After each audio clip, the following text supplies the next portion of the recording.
جب ہم اللہ رب العزت کی ان نعمتوں کا شکر ادا کرتے ہیں تو پروردگار نے ایک نیچرل فینونما ذکر کیا، اور وہ نیچرل فینونما یہ ہے وَلَئِن شَكَرْتُمْ لَأَزِيدَنَّكُمْ، فرمایا اگر تم میرا شکر ادا کرو گے میں تمہیں اور زیادہ عطا فرماؤں گا۔ اسلامک پرسپیکٹیو میں اگر ہم فوڈ کنزپشن کا انالیسس کریں اور اس کا تجزیہ کریں تو ہمارے سامنے قرآن و سنت کے دلائل کی روشنی میں کچھ پیرامیٹرز متعین ہوتے ہیں۔ دین اسلام ہمیں اپنی صحت کی بہتری کے لیے اور اپنی خوراک کو استعمال کرنے کے لیے کچھ بیسک اصول اسلام ہمیں دیتا ہے۔ اسلام کا سب سے پیارا اس میں جو اصول ہے، پروردگار قرآن مجید میں ارشاد فرماتا ہے اِنَّا جَعَلْنَاكُمْ أُمَّةً وَسَطًا، بے شک ہم نے تمہیں ایک معتدل امت بنایا۔ کسی بھی قوم میں ایتھیکلی ویلیوز اس قوم کی ڈیولپمنٹ کا سبب بنتی ہیں۔ اخلاقیات اور ایتھکس کسی بھی قوم، کسی بھی مذہب، کسی بھی ملت اور کسی بھی دین کے اندر بنیادی حیثیت رکھتی ہیں۔ آج ہم بات کریں گے the ethics of food consumption. ماہ رمضان المبارک میں ہم کس طرح غذائی تمام کی تمام صورتحال کو آگے رکھتے ہوئے ایتھیکل ویلیوز، اخلاقی اقدار جس کا تعلق ہمارے کھانے پینے کے ساتھ ہے، کیا ہم ماہ رمضان المبارک میں کہیں اپنی غذا کو ضائع تو نہیں کر رہے، اس کی ویسٹیج کے اندر، یا کہیں ہم اس کے ضائع کرنے کے ساتھ ساتھ اس کی اخلاقی اقدار کو تو نہیں بھول رہے؟ آج ہم اپنے اس پروگرام میں ان تمام اخلاقی اقدار کو ذکر کریں گے۔ السلام علیکم ورحمۃ اللہ وبرکاتہ۔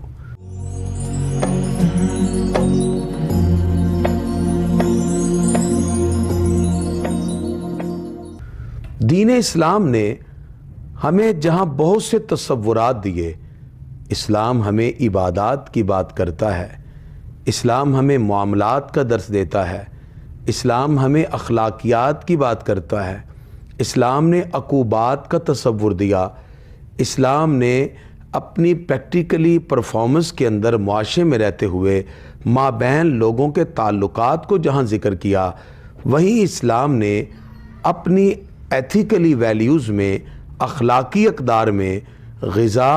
اور اس سے ریلیونٹ انسان کے لیے جو ضروری چیزیں ہیں ان بیسک نیڈ کے بارے میں بھی اس کی وضاحت کی۔ لیکن اسلام کا تصور ان تمام اخلاقی اقدار میں باقی تمام مذاہب سے جدا ہے۔ انسان کے لیے جہاں غذا ایک لازم جز ہے اور انسان اس کی ضرورت کے لیے، اپنی خواہش کے لیے، اپنی ڈیزائر کے لیے اور اپنی ان تمام خواہشات کی تکمیل کے لیے کہیں وہ ارننگ کرتا ہے، کوشش کرتا ہے، اسٹرگل کرتا ہے، تو حاصل شدہ جو اس کی غذا ہے، حاصل شدہ جو اس کی ارننگ ہے، اسلام نے اس کے بھی پیرامیٹرز بتائے۔ ماہ رمضان المبارک کے اندر اکثر اوقات غذا اور وہ چیزیں جو ہم بطور خوراک استعمال کرتے ہیں اس کے اندر ضیاء کا پہلو پایا جاتا ہے۔ ہم نے قرآن و سنت کی روشنی میں جب یہ بات جاننے کی کوشش کی کہ ہمیں اپنی خوراک کے استعمال کے لیے، اپنی جسمانی صحت کے خیال کے لیے کون کون سی ایسی رہنمائی ملتی ہیں، تو قرآن مجید فرقان حمید میں سورہ الرحمن میں اللہ تعالیٰ نے اپنی بے شمار نعمتوں کو ذکر کیا، اور ان نعمتوں کے پیچھے پروردگار کی حکمتیں کیا ہیں اللہ تعالیٰ ان حکمتوں کو بھی قرآن میں ذکر کرتا ہے۔ فَبِأَيِّ آلَاءِ رَبِّكُمَا تُكَذِّبَانِ، تم اپنے رب کی کون کون سی نعمت کو جھٹلاؤ گے؟ یعنی اتنی نعمتیں اللہ تعالیٰ نے عطا فرمائی، ان ساری نعمتوں کے ہوتے ہوئے جب ہم اللہ رب العزت کی ان نعمتوں کا شکر ادا کرتے ہیں تو پروردگار نے ایک نیچرل فینونما ذکر کیا، اور وہ نیچرل فینونما یہ ہے وَلَئِن شَكَرْتُمْ لَأَزِيدَنَّكُمْ، فرمایا اگر تم میرا شکر ادا کرو گے میں تمہیں اور زیادہ عطا فرماؤں گا۔ اللہ تعالیٰ نعمتوں کے مزید انبار لگا دیتا ہے جب انسان اللہ کی نعمتوں کا شکر ادا کرے۔ اللہ تعالیٰ کی نعمتوں کا شکر ادا کرنا صرف یہی نہیں کہ ہم اپنی زبان سے کہیں یا اللہ تیرا شکر ہے۔ شکر کا تعلق زبان سے بھی ہے، عمل سے بھی ہے، دل سے بھی ہے۔ انسان اپنی زبان سے بھی اللہ کا شکر ادا کرے، شکر الحمدللہ کہے، اللہ کی نعمتوں کو اپنی زبان سے اعتراف کرتے ہوئے اس کی عظمتوں کا ذکر کرے۔ اس کے ساتھ ساتھ شکر کا ایک پہلو یہ بھی ہے کہ اس کا ہاتھ اللہ کی نعمتوں کو ضائع کرنے کے اندر صرف نہ ہو، بلکہ وہ اپنے جوارح اور اپنے اعضاء سے بھی اللہ کا شکر ادا کرے۔ شکر اللہ رب العزت کی بارگاہ میں پیش کرنے کا ایک ذریعہ اپنے اعضاء کے ذریعے بھی ہے، اور ایک شکر انسان کے دل کا ہے کہ انسان کا دل اللہ کی نعمتوں پر اس کے اظہار سپاس کے لیے، اس کے شکر کے جذبات کے لیے بھرپور رہے،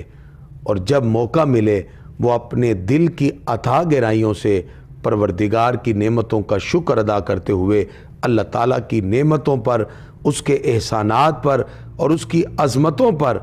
سب سے زیادہ اپنے دل میں پھر اللہ رب العزت کی محبت کو جگہ دے۔ پروردگار قرآن مجید میں فرماتا ہے وَإِن تَعُدُّوا نِعْمَةَ اللَّهِ لَا تُحْصُوهَا، اور اگر تم اللہ کی نعمتوں کو اکاؤنٹ کرنے لگ جاؤ تو اللہ کی نعمتیں شمار نہیں کر سکتے۔ اتنی نعمتیں عطا فرمائی، اور ان نعمتوں پر ہمیں جو اللہ رب العزت کی طرف سے حکم ہوا، اللہ فرماتا ہے وَالَّذِينَ آمَنُوا أَشَدُّ حُبًّا لِلَّهِ، ایمان والے ان نعمتوں کے ملنے پر اللہ کی بارگاہ میں سب سے زیادہ اللہ رب العزت سے محبت کرنے والے ہیں۔ محبت اس لیے کی جاتی ہے کیونکہ جب کسی کی طرف سے انعام ملتا ہے، جب کسی کی طرف سے انعامات کی بارشیں ہوتی ہیں، تو انسان اپنے دل سے، اپنی زبان سے، اپنے جوارح اور اعضاء سے اس کے لیے شکر کے جذبات پیش کرتا ہے۔ اللہ تعالیٰ نے ان گنت نعمتیں ہمیں عطا کی، اور اس کی نعمت کا شکر ادا کرنے کا ایک طریقہ یہ ہے کہ ہم اپنی خوراک کو ویسٹ نہ کریں، ہم ایتھیکلی ویلیوز کو اپنے پیش نظر رکھیں۔ لہذا فوڈ کنزپشن میں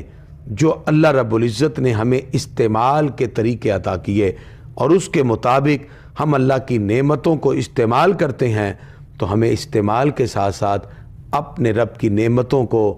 ضائع نہیں کرنا چاہیے۔ یہی ایک بندے کا خوبصورت زندگی کا حسن ہونا چاہیے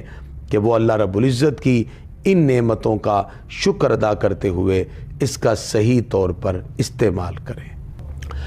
اسلامک پرسپیکٹیو میں اگر ہم فوڈ کنزپشن کا انالیسس کریں اور اس کا تجزیہ کریں تو ہمارے سامنے قرآن و سنت کے دلائل کی روشنی میں کچھ پیرامیٹرز متعین ہوتے ہیں۔ دین اسلام ہمیں اپنی صحت کی بہتری کے لیے اور اپنی خوراک کو استعمال کرنے کے لیے کچھ بیسک اصول اسلام ہمیں دیتا ہے۔ اسلام کا سب سے پیارا اس میں جو اصول ہے، پروردگار قرآن مجید میں ارشاد فرماتا ہے اِنَّا جَعَلْنَاكُمْ أُمَّةً وَسَطًا، بے شک ہم نے تمہیں ایک معتدل امت بنایا۔ ہماری زندگی کے ہر گوشے میں اسلام ہمیں بیلنس لائف کی بات کرتا ہے۔ ہماری زندگی کا ہر گوشہ اگر ایک بیلنس کے ساتھ چلے گا تو اس بیلنس لائف کی وجہ سے زندگی افراط و تفریط سے بچ جاتی ہے، زندگی اپس اینڈ ڈاؤن سے بن جاتی ہے۔ اسلام نہ حد سے تجاوز کی اجازت دیتا ہے اور نہ ہی مقررہ حد سے ڈی ویلیو ہونے کی اجازت دیتا ہے۔ اسلام نے بڑے خوبصورت انداز میں ہمیں فوڈ کنزپشن کے حوالے سے، اپنی خوراک کو استعمال کرنے کے حوالے سے، اپنی جسمانی صحت کی امپرومنٹ کے حوالے سے خوبصورت اصول عطا کیے۔ اسلام نے ہمیں اسراف سے روکا۔ اسراف حد سے بڑھ جانے کا نام ہے، اس لیے اللہ تعالیٰ قرآن مجید میں فرماتا ہے وَكُلُوا وَاشْرَبُوا،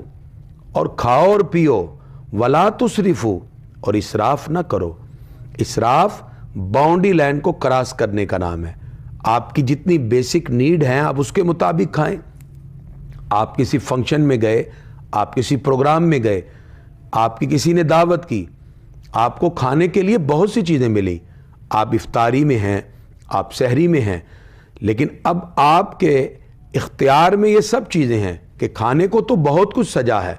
لیکن اسراف نہیں کرنا، حد سے تجاوز نہیں کرنا۔ آپ کے جسم کی صحت یہی ہے کہ آپ اپنے اسٹمک میں کھانا کھاتے ہوئے اتنا حصہ خالی ضرور رکھیں کہ جس کی وجہ سے آپ کی بھوک باقی ہو اور آپ اپنے ہاتھ کو کھینچ لیں۔ حد سے زیادہ بڑھ کر کھا لینا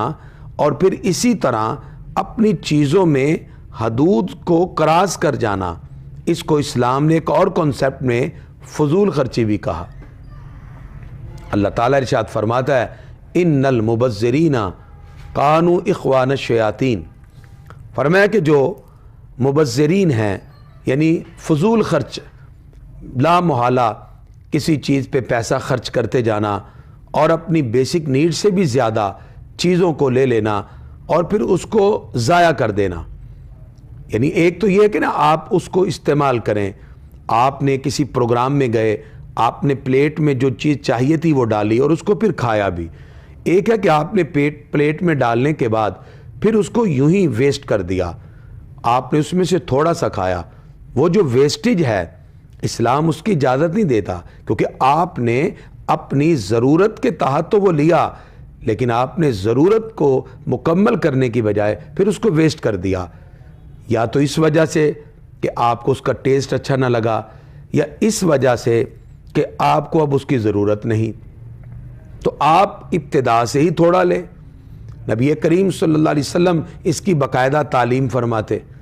آقا علیہ الصلوۃ والسلام نے ایک مرتبہ ایک بڑی پرات میں ایک بڑے برتن میں سے چیزیں اٹھاتے ہوئے جب دیکھا تو ایک شخص کو دیکھا جو اپنی جگہ سے دوسری جگہ سے چیز اٹھا رہا ہے، یعنی اپنے سامنے سے اس میں برتن میں لینے کی بجائے وہ اس کھلے برتن کے دوسری طرف سے وہ اب کھانا اٹھا رہا ہے۔ تو حضور اکرم صلی اللہ علیہ وسلم نے اس بڑے برتن میں ڈالنے والے اس شخص کی تربیت کرتے ہوئے کہا کہ جو آپ کے سامنے ہے آپ پہلے اس میں سے ڈالیے۔ یہ ایتھیکل ویلیوز ہیں۔ آپ 5 یا 4 لوگ بیٹھے ہیں اور اگر آپ ایک بڑے برتن میں سے کھانا لے رہے ہیں تو آپ اپنے سامنے کو چھوڑ کر دوسرے کے سامنے سے کوئی چیز اٹھا کر اپنی پلیٹ میں ڈالیں تو یہ ایتھیکلی درست نہیں۔ اور اس چیز میں اسلام نے کچھ اخلاقی اصول بھی بتائے۔ لہذا جب بھی انسان اپنی غذا اپنی خوراک کی طرف توجہ کرے تو پھر طب نبوی کو بھی سامنے رکھیں، حضور اکرم صلی اللہ علیہ وسلم کی لائف کو سامنے رکھیں، ایتھیکلی اور اخلاقی جو اقدار ہیں ان کو بھی سامنے رکھا جائے۔ اور پھر جو یہاں اعتدال کی بات کی گئی کہ ہم کھانے میں، پینے میں، دیگر زندگی کے روزمرہ معاملات میں ایک بیلنس کو اگر سامنے رکھیں گے تو اس سے نہ آپ کی صحت خراب ہوتی ہے، نہ بیماریاں آپ کو لگتی ہیں، اور آپ ایک متوازن زندگی گزار کر ایک صحت مند انسان کی طرح آپ نماز بھی پڑھ سکتے ہیں، تراویح بھی پڑھ سکتے ہیں، آپ روزہ بھی رکھ سکتے ہیں، آپ حج بھی کر سکتے ہیں، آپ باقی تمام عبادات کر سکتے ہیں، اس لیے کہ آپ کی جسمانی صحت ٹھیک ہے۔ اور اسلام نے اسی لیے آپ کو فزیکلی فٹ ہونے کے لیے کچھ اصول بتائے، جس میں اعتدال بتایا، جس میں حد سے بڑھنے سے منع کر دیا، اور یہی اسلام کا خوبصورت حسن ہے جس سے جڑ کر آپ اپنے رمضان کو بھی خوبصورت کر سکتے ہیں اور اپنی صحت کو بھی ایک بہترین اصول کے مطابق ایک بہترین صحت مند زندگی کے ساتھ آپ رمضان کو گزار سکتے ہیں۔ Islam is the complete code and conduct. Islam ایک مکمل ضابطۂ حیات ہے۔ دین اسلام نے ہمیں ایک متوازن زندگی گزارنے کے لیے ایک انوائرمنٹ دیا.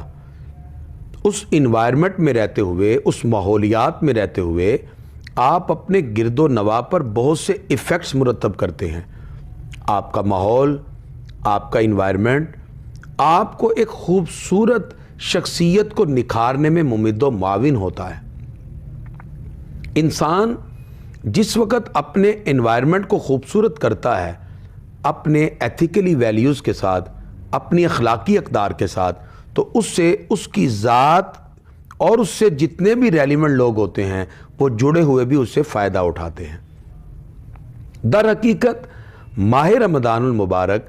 ہمیں انہی ایتھیکلی ویلیوز کے ساتھ جڑ کر اپنے انوائرمنٹ کو ایک بہتر بنانے کا موقع فراہم کرتا ہے.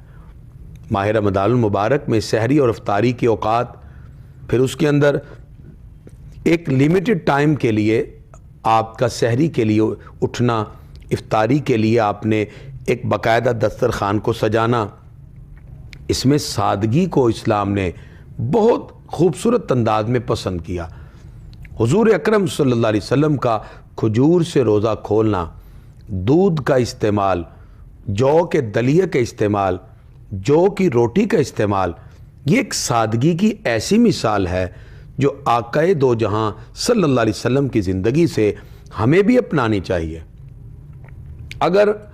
ہم بہت سی فوڈ اور کھانے اور غذا کے حوالے سے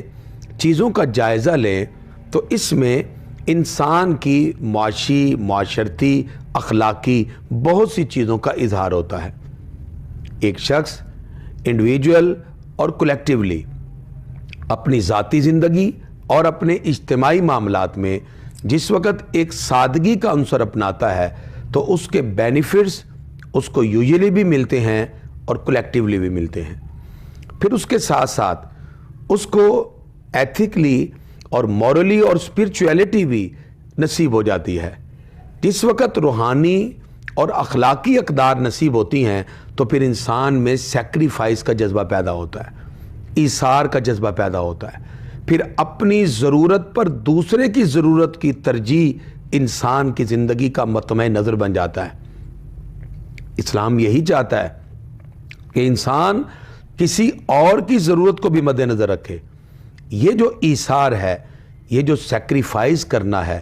یہ کسی کی ضرورت کو مد نظر رکھنا ہے اپنی ضرورت پر،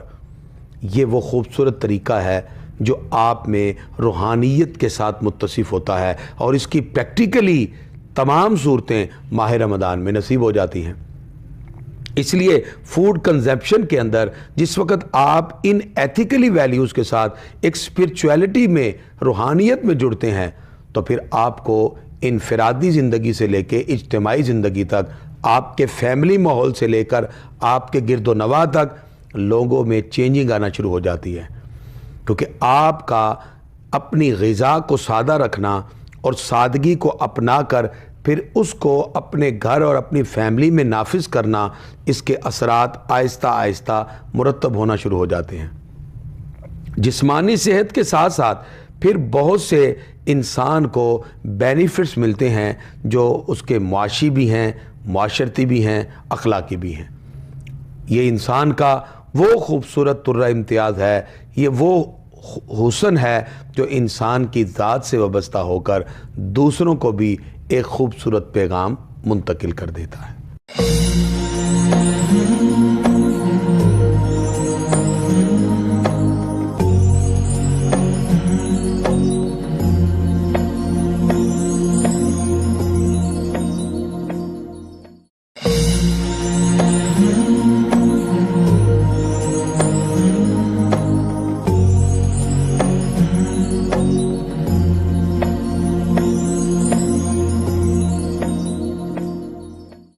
اللہ تعالیٰ نے ہمیں کچھ نیچرل سورسز عطا کیے ہیں جو پروردگار کی طرف سے ہمیں فری ملے ہیں. نیچرل سورسز میں انسان کو اللہ تعالیٰ نے بارش کی کیفیت میں پانی عطا کیا، سورج اور چاند کی کرنیں عطا کی، ہمیں زمین میں اللہ تعالیٰ نے ایک بہترین آب و ہوا میسر کی، ہوا جیسی کیفیت سے گزارا.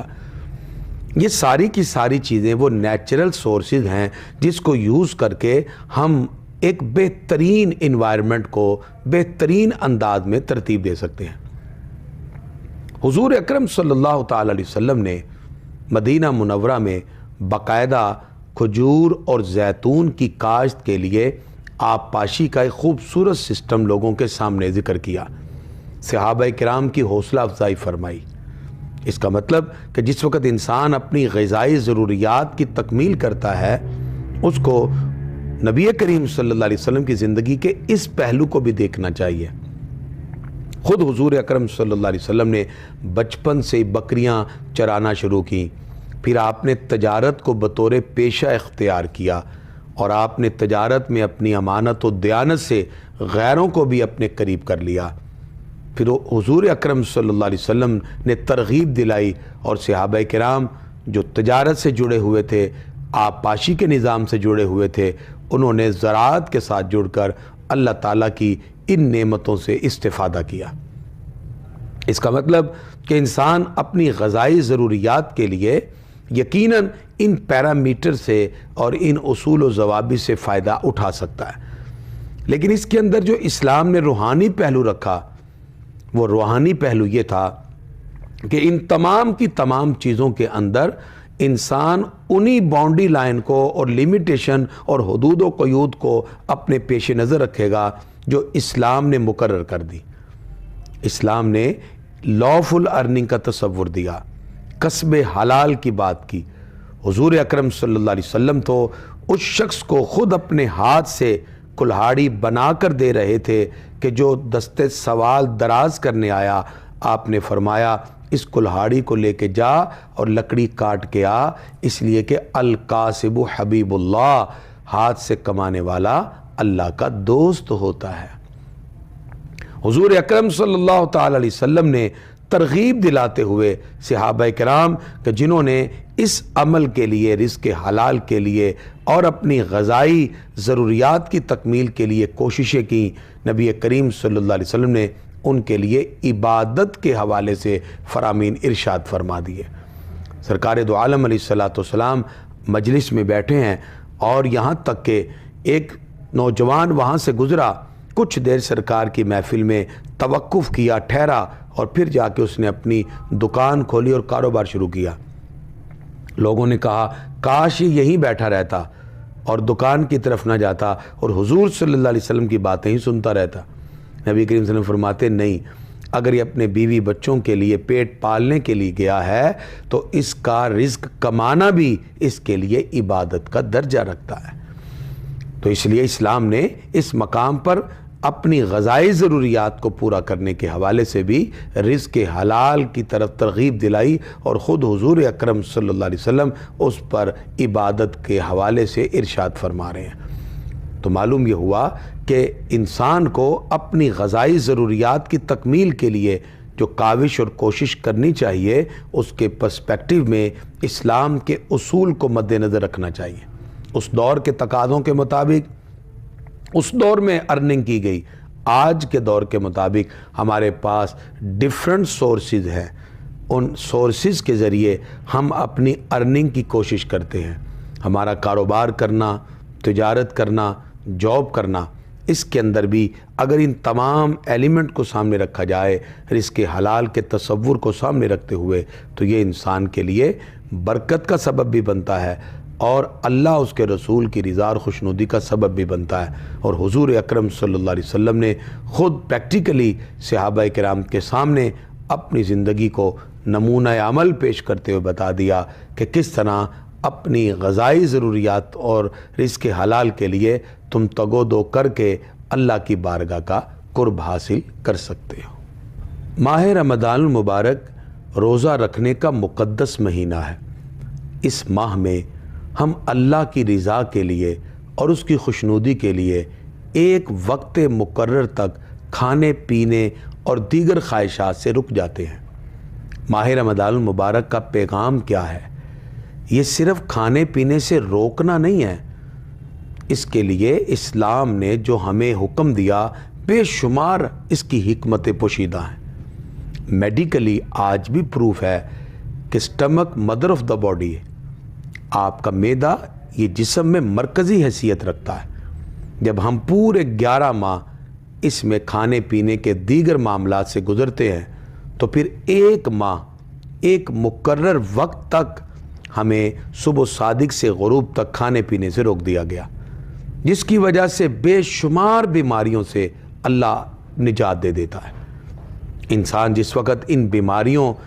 اور ان صعوبتوں کی وجہ سے پریشان ہوتا ہے، اللہ تعالیٰ نے ایک خاص لمٹ مقرر کر دی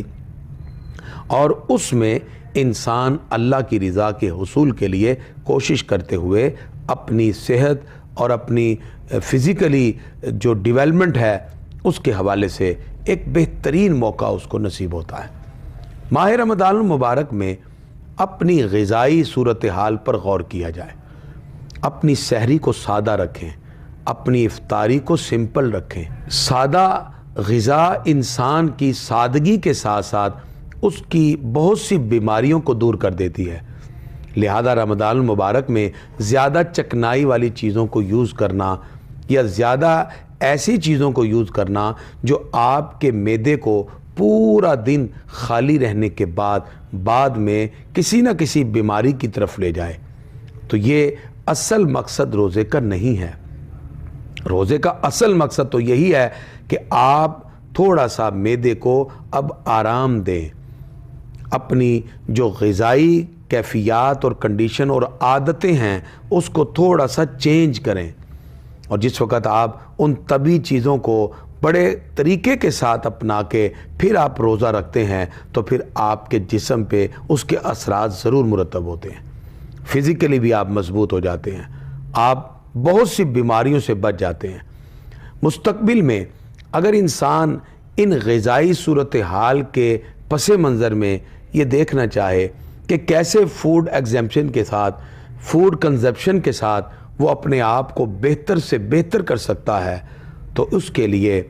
اس کا سب سے بہتر طریقہ کار یہ ہے کہ وہ اپنا ڈائٹ پلان جیسے ماہ رمضان میں تیار کرے، اس کے بعد بھی پھر وہ اسی طرح لے کر چلے. اگر رمضان المبارک میں اس کا سٹمک، اس کا معدہ، اس کی باڈی ایک خاص طرز حیات اور ایک لائف سٹائل کے لیے عادی ہو چکا ہے تو یہ اللہ کی بہت بڑی نعمت ہے کہ وہ اپنے اس لائف سٹائل کو 1 مہینے کی سٹرگل اور جد و جہد کے بعد پھر اس کو کسی بھی طور پر دوبارہ پھر علائش، آسائش، تعیشات اور ایکسٹرا جو کھانے کی وجہ سے ڈیفرنٹ بیماریاں ہیں پھر اس کی طرف اپنی باڈی کو نہ جانے دے. یہ اس کا ایک ایسا طریقہ کار ہوگا اگر وہ اپنی تمام چیزوں کو مد نظر رکھتے ہوئے سادہ غذا اور اپنے ٹائم کے اسی شیڈول کے مطابق کم کھانا اور ضرورت کے تحت کھانا اور پھر اس میں ضیاع کا پہلو نہ ہو، ویسٹیج نہ ہو، ایتھیکلی ویلیوز بھی سامنے ہوں، تو پھر اس سے انسان ایک صحت مند زندگی گزار سکتا ہے. اور چونکہ طب نبوی میں حضور اکرم صلی اللہ تعالی علیہ وسلم آپ کا اپنا یہ عمل مبارک رہا. آپ صلی اللہ علیہ وسلم کی سادہ زندگی، بکری کے دودھ کو پی لینا، جو کی روٹی کو کھا لینا، جو کے ساتھ گزارا کرنا، نبی کریم صلی اللہ تعالی علیہ وسلم نے اپنی سادہ زندگی کو لوگوں کے سامنے بطور نمونہ پیش کیا. اور ضرورت سے زائد کھانے پر جو انسان نت نئی بیماریوں میں مبتلا ہوتا ہے اسے حضور اکرم صلی اللہ علیہ وسلم کی زندگی سے یہ سبق سیکھنا چاہیے کہ کس طرح آپ صلی اللہ علیہ وسلم نے اپنی سادہ زندگی کے ساتھ صحابہ کرام کے سامنے اپنی زندگی کو رول ماڈل پیش کیا. لہذا مستقبل میں اسی طریقہ کار کو اپناتے ہوئے ماہ رمضان کی ان برکات سے جو فائدہ حاصل ہوا اس فائدے کو کنٹینیو کرتے ہوئے اپنی باڈی، اپنی فزیکل اپنی جو جسمانی صحت ہے اس کو مضبوط کرتے ہوئے اپنی جسمانی صحت کا خیال رکھتے ہوئے انہی چیزوں کو اپنانا یہی ایک شخص کی زندگی کا حسن بھی ہے اور یہ اس کی جسمانی صحت کو برقرار رکھنے کا اور اس کو سٹیبل رکھنے کا اور اعتدال کی طرف جانے کا ایک بہترین ذریعہ بھی ہوتا ہے۔ آج کے اس پروگرام میں ہم نے اپنے معاشی، معاشرتی، انفرادی، روحانی اور اخلاقی تمام پہلوؤں کو آپ کے سامنے ڈسکس کیا۔ اسلام نے ہمیں غذاؤں کے استعمال کے لیے جو پیرامیٹرز دیے، آج ہم نے آپ کے سامنے ذکر کیے۔ ایک مسلمان ماہ رمضان المبارک کو اور بہترین انداز میں روزہ رکھنے کو اپنے روحانی اثرات کے ساتھ ایسے جوڑے کہ وہ اخلاقی طور پر بھی مضبوط ہوتا جائے۔ اخلاقی مضبوطی کے ساتھ ساتھ اس کے اندر روزے کی افادیت کے اثرات اس طرح نمایاں ہوں کہ روزہ پھر اس کو اس کی صحت کی بنیادی جو خصوصیات ہے اس کے ساتھ اس کو بینیفٹس دیتا ہوا دکھائی دے۔ روزے کے بے شمار بینیفٹس میں جو میڈیکلی بینیفٹس ہیں وہ غذاؤں کے خوبصورت ایک چارٹ کو بنانے کے ساتھ سادہ غذا، سادگی اپنانا، اسوہ رسول اکرم صلی اللہ علیہ وسلم کے مطابق اپنی جتنی ضرورت ہے اس کے مطابق کھانا، چیزوں کو ویسٹ نہ کرنا، اگر کسی دعوت پہ جانا ہو تو کثیر کھانے بھی ہوں تو بھی انسان اپنی ضرورت کے تحت اتنا لے جتنی ضرورت ہے، وگرنہ پھر لے زیادہ لے کر اس کو ویسٹ کر دینا، بعد میں نہ کھایا جانا، یہ ساری کی ساری چیزیں ہمیں اخلاقی طور پر مناسب نہیں۔ روزہ آپ کو ایک خوبصورت پیغام دیتا ہے، آپ کی زندگی کے کھانے پینے کے اصول متعین کر دیتا ہے۔ آپ کا ایک وقت کھانا، پھر رک جانا، پھر اس کے بعد کھانا، تو یہ چیزیں جو ایک ٹائم پیریڈ کے ساتھ جڑ جاتی ہیں، یہ آپ کو بہت سی ایتھیکلی، اخلاقی طور پر بہت سی خوبیوں کے ساتھ جوڑ دیتی ہیں، اور یہی جڑ جانا یہ رمضان کا اصل مقصد ہے کہ آپ پھر اپنے مستقبل میں بھی انہی خوبیوں کے ساتھ اور انہی عظمتوں کے ساتھ جڑ کر اپنے رمضان المبارک کے روزوں کے ساتھ ساتھ اپنی جسمانی صحت کو خوبصورت سے بہتر ترین اور حسن کے ساتھ اپنی زندگی گزار سکیں۔ ایک صحت مند زندگی، ایک لافل ارننگ، ایک کسب حلال،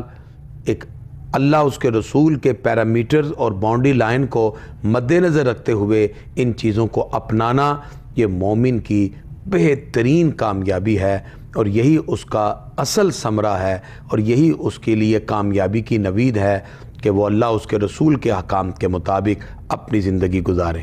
آئیے ہم عزم صمیم کرتے ہیں، ہم اللہ کی بارگاہ میں دعا بھی کرتے ہیں کہ جس طرح ماہ رمضان میں ہم نے سادگی کے ساتھ سحری افطاری کے معاملات رکھے، جیسے ہم نے ایک وقت تک کھانے پینے کو چھوڑے رکھا، ہم اپنے رمضان المبارک کے بعد بھی اس روٹین کو قائم رکھ کے اپنی جسمانی صحت کو برقرار رکھیں گے۔ اپنے معدے میں، اپنے سٹمک میں کھانے کے بعد کچھ گنجائش رکھیں گے، اور کوشش کریں گے کہ ان غذائی کنڈیشن اور صورتحال میں اپنی صحت کو اس طرح بہتر رکھیں تاکہ ہماری آنے والی زندگی میں، فیوچر میں بھی ہماری صحت بہتر ہو جائے، اور ہم ایک خوبصورت صحت مند زندگی گزار کر دنیا میں بھی اللہ کے حکم کو مانتے ہوئے نظر آئیں، اور صحت مند زندگی گزارتے ہوئے ہی اللہ تعالی ہمیں اخروی نعمتوں کی طرف بھی لے جائے۔ یہی مومن کا شعار ہے، اور یہی مومن کا ترہ امتیاز ہے۔